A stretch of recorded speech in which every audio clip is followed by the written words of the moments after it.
नमस्कार, ये आकाशवाणी शिमला है। अब आप पूनम शर्मा से प्रादेशिक समाचार सुनिए। आज के मुख्य समाचार। मुख्यमंत्री ने सुजानपुर विधानसभा क्षेत्र में आपदा प्रभावित इलाकों का किया दौरा, प्रभावितों को हर संभव मदद का दिया आश्वासन। लोक निर्माण मंत्री विक्रमादित्य सिंह ने कहा, प्रदेश भर में आपदा से लोक निर्माण विभाग को करीब 2,500 करोड़ रुपए का हुआ नुकसान। देश भर में अब से कुछ देर बाद शुरू होगा पूर्ण चंद्र ग्रहण। और प्रदेश में मानसून की हल्की वर्षा जारी। किन्नौर जिले के निगुलसरी में राष्ट्रीय उच्च मार्ग 5 पर यातायात अस्थायी तौर पर बहाल। अब समाचार विस्तार से।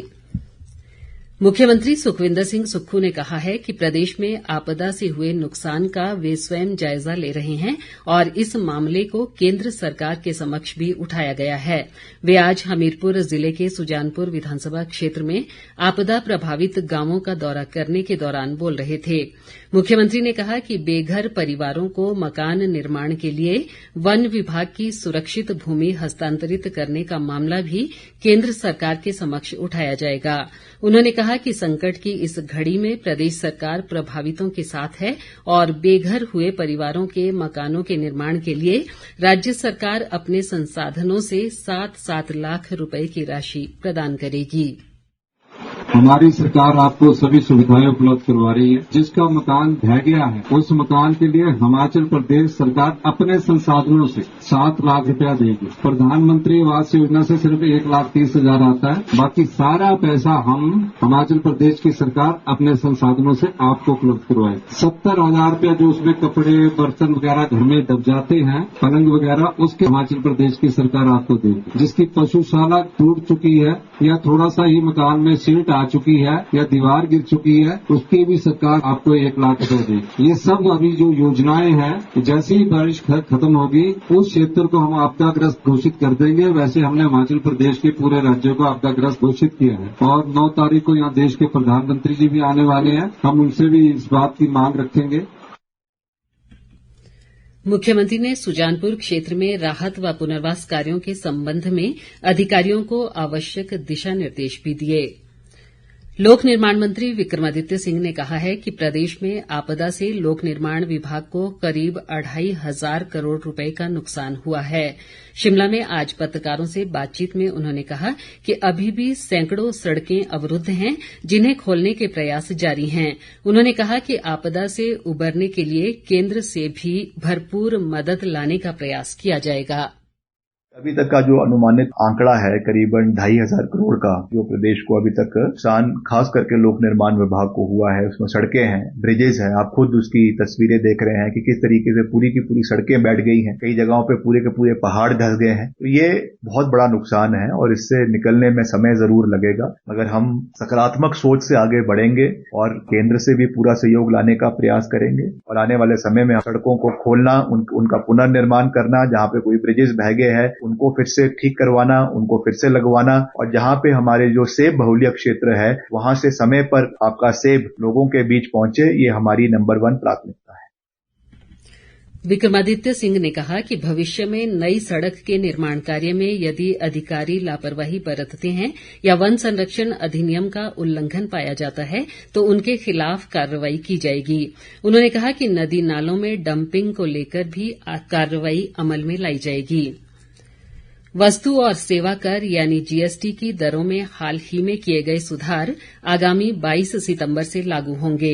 नई जीएसटी दरों का चिकित्सा क्षेत्र पर भी अनुकूल प्रभाव पड़ने की संभावना है। शल्य चिकित्सा, दंत चिकित्सा और पशु चिकित्सा सहित सभी चिकित्सा उपकरणों पर जीएसटी की दरें घटाकर 5% कर दी गई हैं। पट्टियों, डायग्नोस्टिक किट, ग्लूकोमीटर और अन्य आवश्यक चिकित्सा उपकरणों पर भी जीएसटी की दर 12% से घटाकर 5% कर दी गई है। इसके अलावा 33 जीवन रक्षक दवाओं पर कोई जीएसटी लागू नहीं होगा। कैंसर और गंभीर बीमारियों से जुड़ी 3 महत्वपूर्ण दवाओं को भी जीएसटी से मुक्त रखा गया है। एम्बुलेंस और एम्बुलेंस की फिटिंग, फर्नीचर और चिकित्सा सहायक उपकरणों वाले मोटर वाहनों पर अब 18% जीएसटी लगेगा। आज पूर्ण चंद्र ग्रहण है। ये ग्रहण पूरे भारत में स्पष्ट रूप से दिखाई देगा। चंद्र ग्रहण आज रात 8:58 से शुरू होकर कल सुबह 2:25 पर समाप्त होगा। ये दुर्लभ खगोलीय घटना एक दशक में सबसे लंबे ग्रहणों में से एक होगी। चंद्र ग्रहण की अवधि 5 घंटे से अधिक समय तक रहेगी।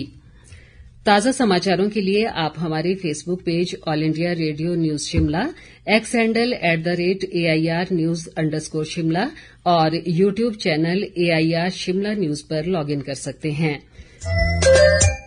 बाकी समाचार इस अंतराल के बाद। बाकी समाचारों में तकनीकी शिक्षा मंत्री राजेश धर्माणी ने कहा है कि जन समस्याओं का निपटारा करना उनकी प्राथमिकता है।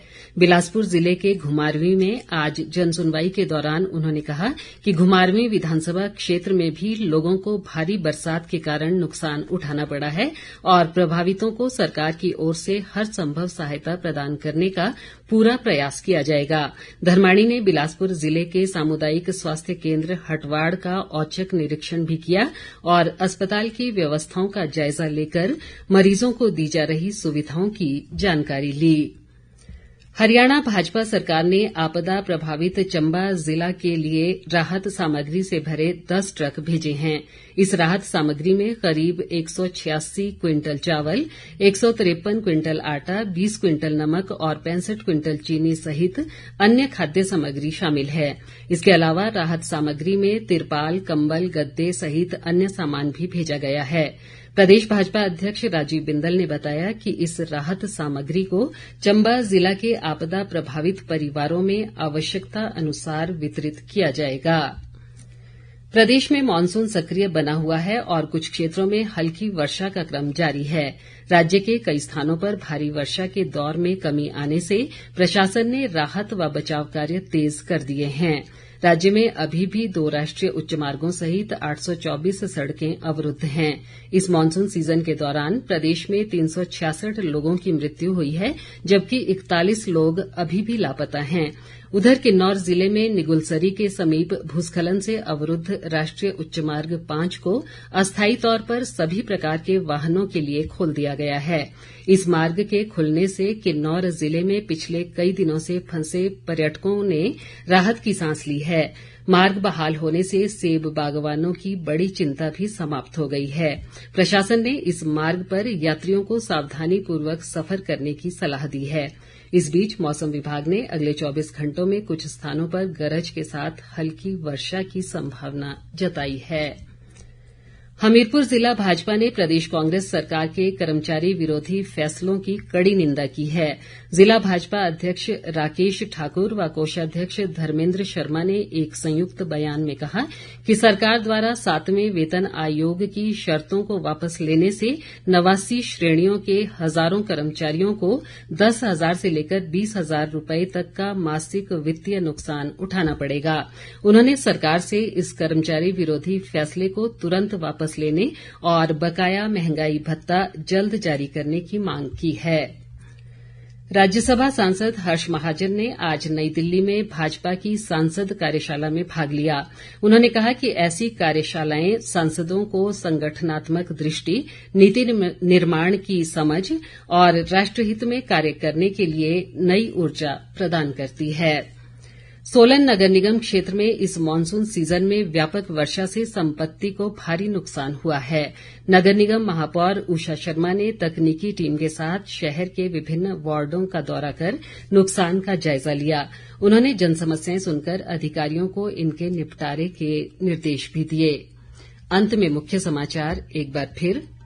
मुख्यमंत्री ने सुजानपुर विधानसभा क्षेत्र में आपदा प्रभावित इलाकों का किया दौरा, प्रभावितों को हर संभव मदद का दिया आश्वासन। लोक निर्माण मंत्री विक्रमादित्य सिंह ने कहा, प्रदेश भर में आपदा से लोक निर्माण विभाग को करीब 2,500 करोड़ रुपए का हुआ नुकसान। देश भर में अब से कुछ देर बाद शुरू होगा पूर्ण चंद्र ग्रहण और प्रदेश में मॉनसून की हल्की वर्षा जारी। किन्नौर जिले के निगुलसरी में राष्ट्रीय उच्च मार्ग 5 पर यातायात अस्थायी तौर पर बहाल। इसी के साथ ये समाचार बुलेटिन समाप्त हुआ। हमारा अगला बुलेटिन आप सुन सकते हैं कल सुबह 9:20 पर। नमस्कार।